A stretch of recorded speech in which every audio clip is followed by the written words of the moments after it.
First of all, I want to recognize the elected officials who have been on this journey with us, particularly those in law enforcement. And I have utmost respect for all those men and women who put on a uniform, put themselves in harm's way, and are willing to sacrifice their lives for all of us so we can sleep safer at night with our families and children. Always grateful to them.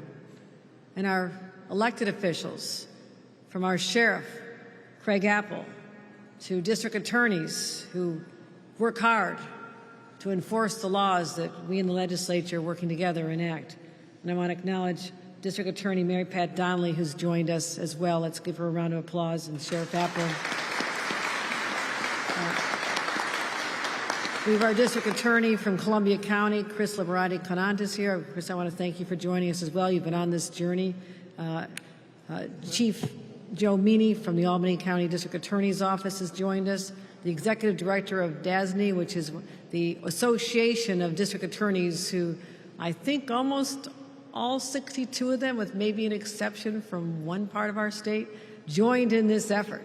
And the DAs in New York City who could not join us here today were an extraordinary part of this journey, as well as those who are involved up here in Albany County. So I want to thank them enormously. We also have Lindsay Cruz-Muse, the Director of Victim Crime Services from St. Peter's Health Partners, who will give an account of what this really means to real people. You know, we sit in our Capitol and we debate every word of these bills, and it was contentious, and it drove a later session. But I'm fine with that because we got the results we needed. And at the end of the day, though, there's real people's lives being affected by the system as it was, and that's why we are so motivated to make these dramatic changes. Also, my great ally, partner, and advisor in keeping the people of this great state safe, and that is our Superintendent of the State Police, Stephen James. Let's give him a round of applause as well. I know my partners in state government have been acknowledged. I want to thank them again for all they do. Great leaders here we have in this part of our state. You know, 7 months ago, I made a vow to stop dangerous criminals from walking free on minor technicalities. These stories were starting to surface, and it was maddening, not just to me as the leader of the state, but also district attorneys. I'd go into the offices and talk to local DAs, young people, you know, right out of law school, some of them, excited about their careers, and then they find out after they build a case to defend the rights of a person who's been victimized in a crime, they put their heart and soul in this, and they find out at the last minute that it's thrown out on a technicality. The whole case they built to show society that there will be justice for victims, it's turned upside down on its head, and there was no justice for victims. So my goal was to stop this, protect the rights of defendants, always paramount to us. We hold that belief strongly, but also hold offenders accountable. And also, the voiceless victims that I have stood with time and time again, who feel they don't matter after the sensation of a crime that's been committed, or even a minor crime in the privacy of their home. They feel like they've been ignored. I want the victims to have justice. So my friends, we fought, we won, and we got it done. That era ends today, where common sense discovery rooms are now the norm. We champion them, and they're to take effect today all across the great state of New York. So yes, that does deserve a round of applause. It was a long, hard-fought battle. I want to first of all thank the crime victims who came forward, especially the women who were victims of domestic violence. You know this is a cause that's personal to me, for what my mother had to witness as a child and how she dedicated her life to being a champion and advocate to get the laws in New York changed. Even when I was an intern for the Assembly, my mother traveled here to make the case that people were not taking care of the people who were victimized time and time again in the sanctity of their home by someone who should have been there to protect and cherish them and love them, who turned on them and betrayed them, and sometimes made their own homes a torture chamber in front of their children. Those people have always mattered to me. And we've heard the voices of so many who just in tears found out that their cases had been dismissed on technicalities. They came and spoke so eloquently about what they endured. And I want to thank the advocates and the prosecutors who stood by them time and again, showed up day after day here in our capital and across the state to demand the changes, common sense changes. And together we brought this to the forefront and worked with legislators, persuaded legislators who weren't with us at the beginning. Some were not. But we persuaded them it was finally time to rebalance the scales of justice.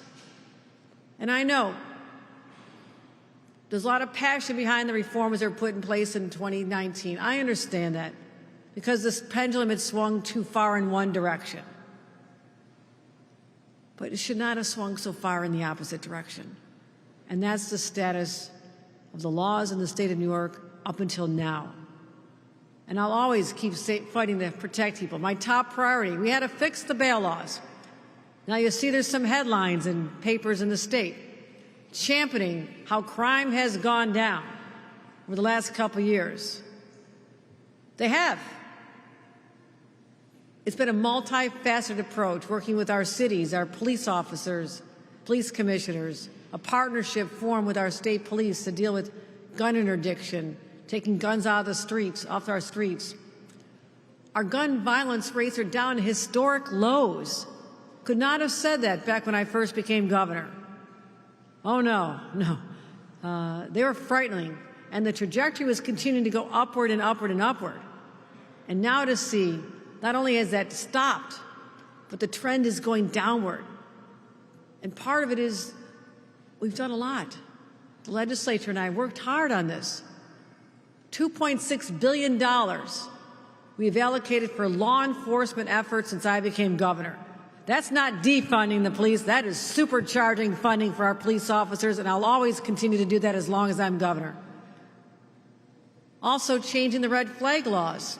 What does that mean? It means finally there'll be an early warning system that works. When someone telegraphs they're about to do harm to themselves or to others, whether it's through social media posts, what they said in their school, what they're saying to colleagues, their behavior, finally we can stand up and protect ourselves as a society. That is working beyond all of our expectations. And also, as I mentioned, the scourge of domestic violence, increasing funding to support programs for victims, survivors, to be able to get out of that environment, like the home that my family started years ago while my mother was alive. She ran this. A transitional home for families to come to so they can get out of an environment they feel trapped in because they don't have the income to take care of their kids. So they stay, they endure the abuse, and finally, through our small way, we can make a difference in at least a few lives. But that is happening by incredible advocates and champions all over our state. We had to fund those programs. We cracked down on retail theft. Remember all the articles about how no one could walk into a store without seeing everything locked up? Our laws need to be toughened, and we got it done. Even in New York City, all you heard about was subway crimes.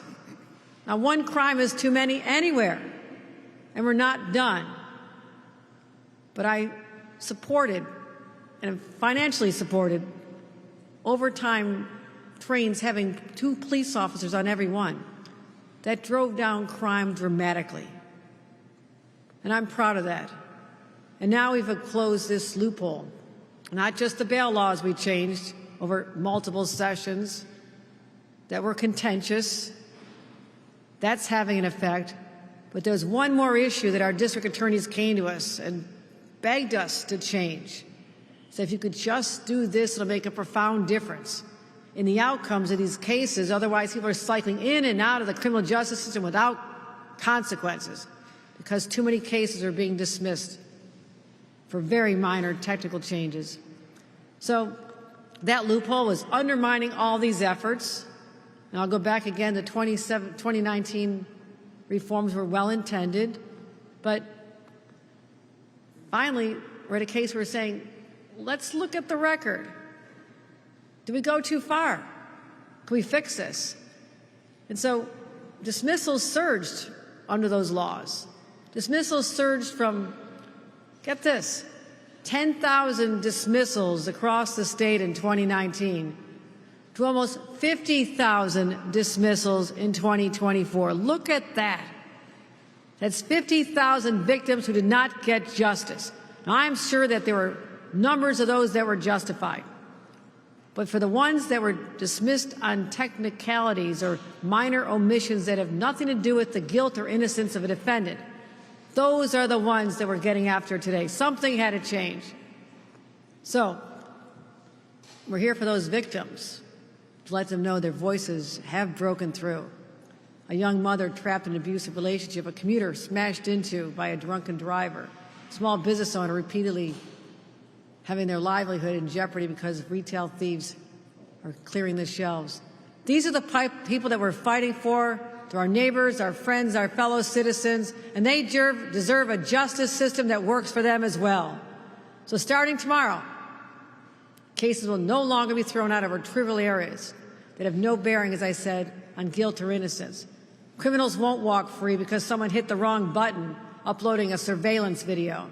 Criminals will not walk free because when a police personnel file is submitted a day late, or prosecutors leave out a report of which there's already a duplicate copy of it in the file. This is a good day, my friends.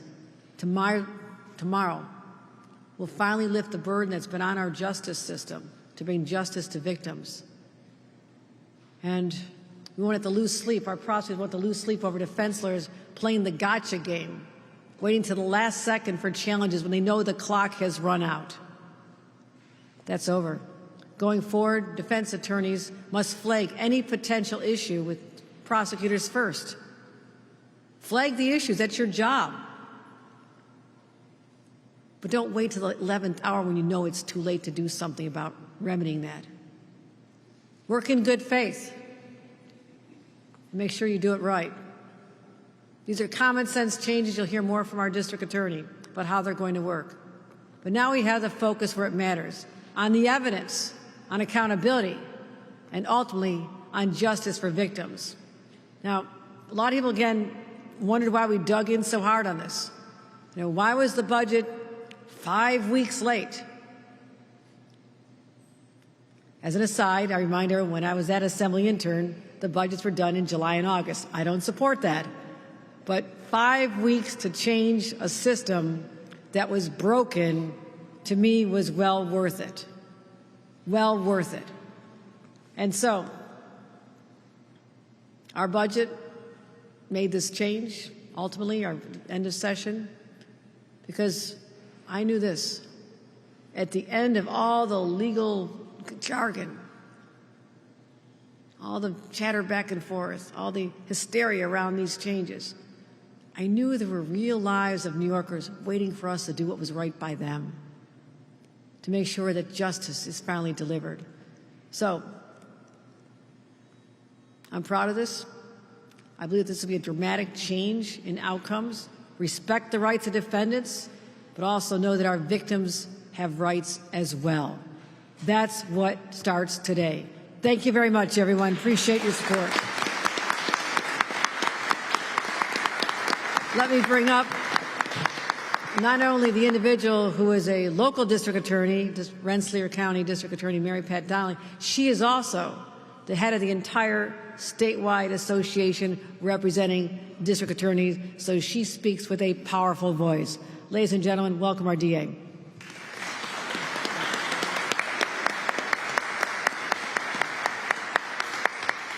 Good morning, Rensselaer County District Attorney Mary Pat Donnelly, and as the Governor explained, I'm privileged to serve as the President of the District Attorneys Association of the State of New York. I want to thank Governor Hochul for listening to New York State's prosecutors and for prioritizing discovery reform in her budget proposal.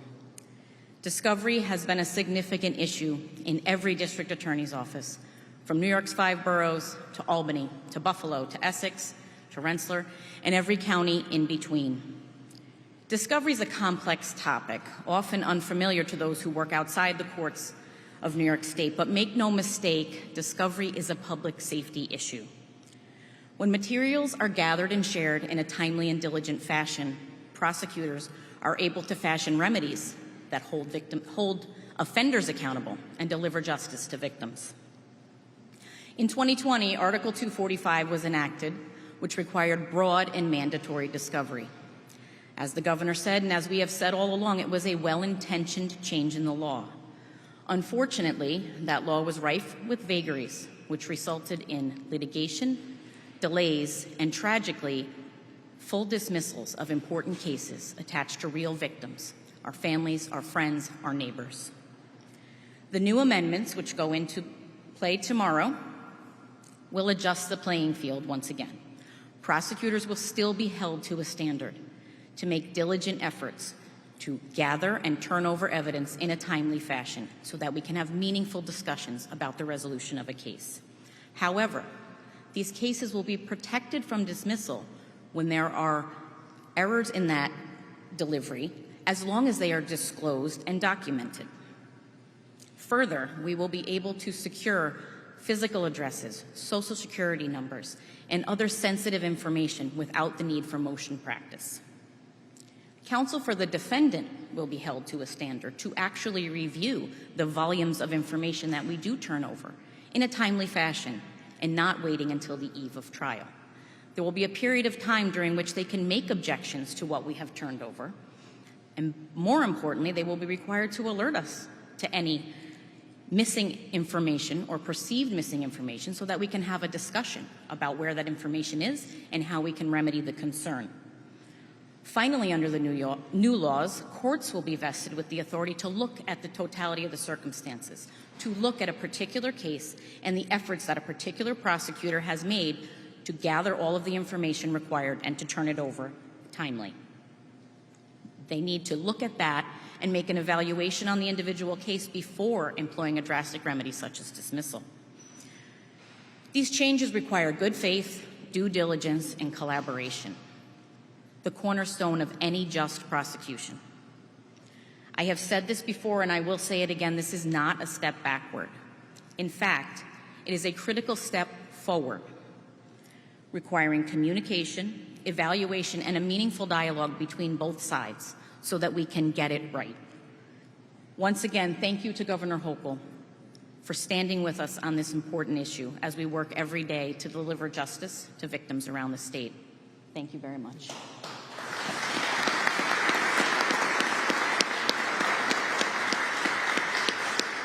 It's my privilege to introduce Lindsay Cruzan-Muse, Director of Crime Victim Services from St. Peter's Health Partners.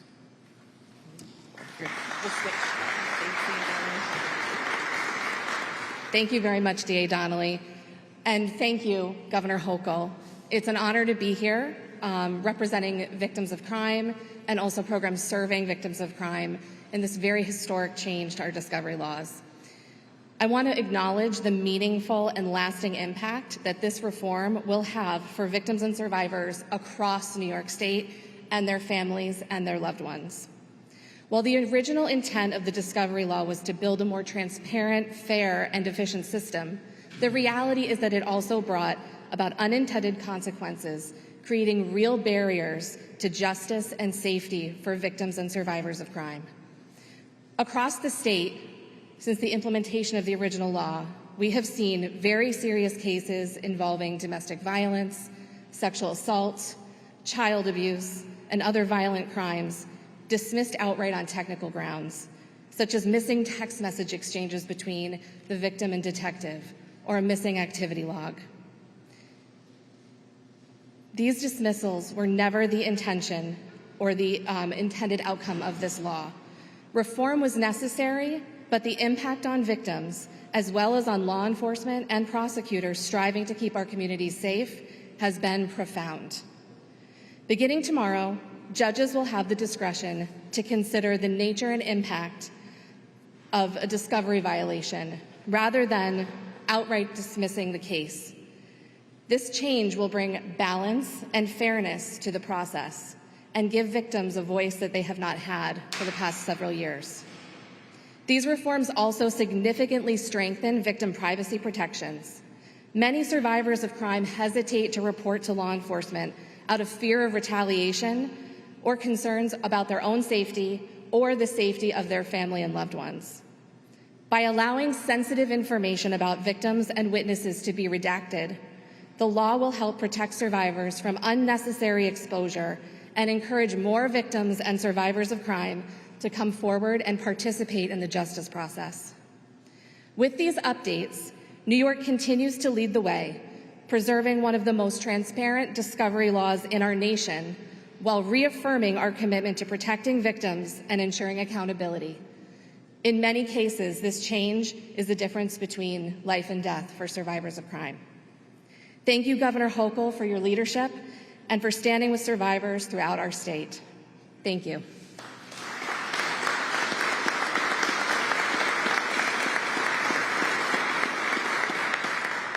It's now my privilege and honor to introduce State Police Superintendent Stephen James.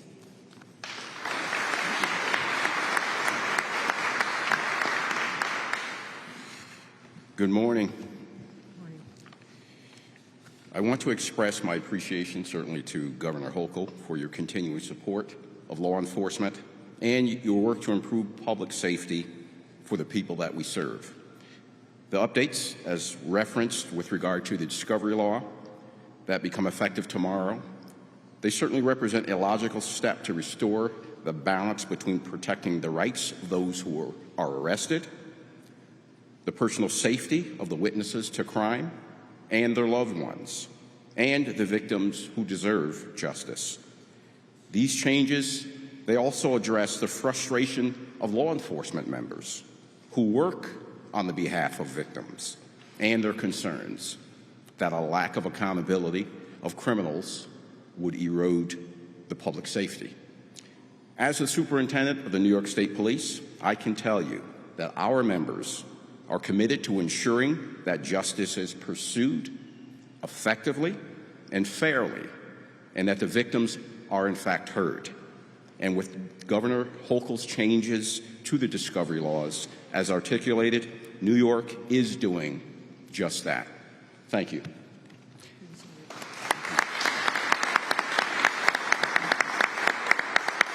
Now it's my pleasure to introduce Sheriff Craig Apple.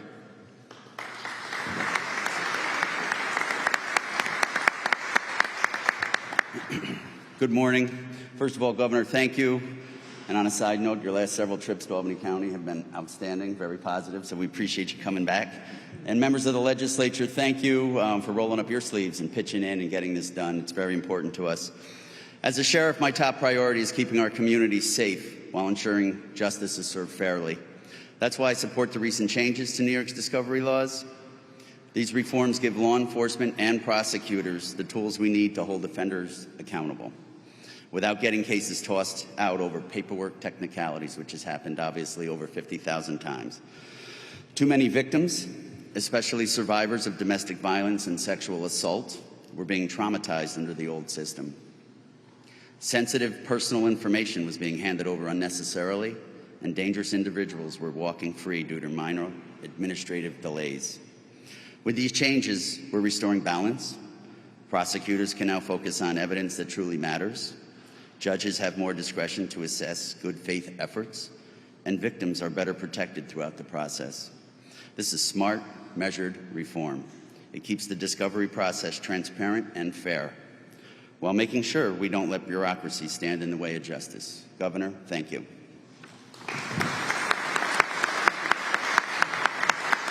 That concludes our program. Thank you all for joining us today.